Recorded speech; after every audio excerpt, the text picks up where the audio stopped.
तो हम पढ़ रहे थे पृथ्वी के प्रमुख परिमंडल। पृथ्वी के प्रमुख परिमंडल जो हमने पढ़ा था 3 प्रकार के होते हैं, भूमंडल, जलमंडल, वायुमंडल। तो इससे पहले की क्लास में हमने भूमंडल के बारे में अध्ययन किया था। भूमंडल का अध्ययन हम इससे पहले की क्लास में कर चुके हैं। आज की क्लास में हम पढ़ेंगे जलमंडल। तो सबसे पहले देख लेते हैं जलमंडल की परिभाषा। पृथ्वी पर पाए जाने वाले संपूर्ण जल को ही जलमंडल कहा जाता है। इसमें जल की 3 अवस्थाएं शामिल हैं। बर्फ जो कि ठोस अवस्था में है, जल जो कि द्रव अवस्था में, जलवाष्प जो कि गैस के रूप में उपस्थित है हमारे वातावरण में। तो इस प्रकार इस जल की हमारे पृथ्वी पर 3 अवस्थाएं पाई जाती हैं। पृथ्वी पर जल का भाग 71% है। हमारी पृथ्वी के कुल भाग में से सिर्फ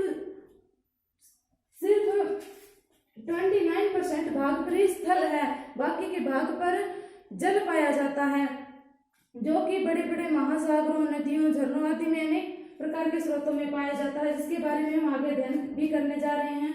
पृथ्वी के भाग का कुल 71% है, उस पर सिर्फ जल है। इसी कारण इसे उपनाम भी दिया गया है नीला ग्रह, क्योंकि पानी अधिकांश मात्रा में पाए जाने के कारण अंतरिक्ष से इसे देखने पर यह नीले ग्रह जैसा दिखाई देता है। इस कारण इसे नीला ग्रह कहा जाता है। पृथ्वी पर स्थल भाग सिर्फ 29% ही है। कुल जल का जो 71% जल है, उस जल के 97.20 भाग जो जल का है वो सिर्फ महासागरों में पाया जाता है, जो हमारे दैनिक जीवन के लिए उपयोगी नहीं है, क्योंकि वो खारे पानी के रूप में है। शेष जो 2.80 जल है, उसमें से 2.77% भाग हिम चादरों व भूगर्भ में संचित है। हम मिट्टी को खोद के देखते हैं तो उसके अंदर देखते हैं कि मिट्टी गिल्ली है। इस प्रकार वह भूगर्भ में भी संचित है और हिम चादरों जो कि बर्फ के रूप में है वहां पर स्थित है। मात्र 0.03% जल ही हमारे दैनिक जीवन के लिए उपलब्ध है।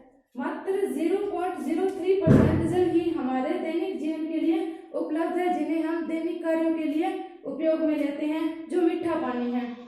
जलमंडल के स्रोत।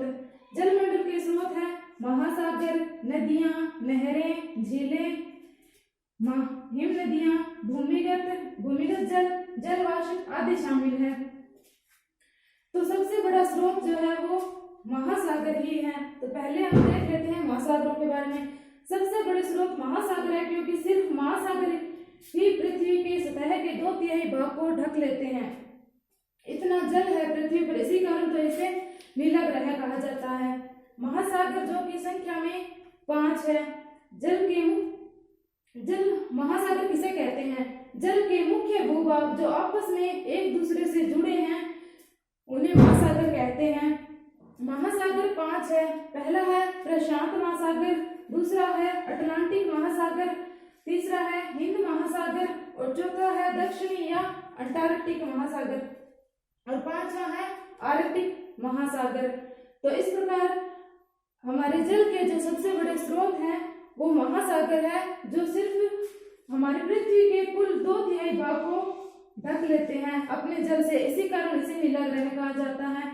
महासागरीय जल हमेशा ही गतिशील रहता है, वो रुका हुआ या स्थिर नहीं है, वो हमेशा गतिशील रहता है।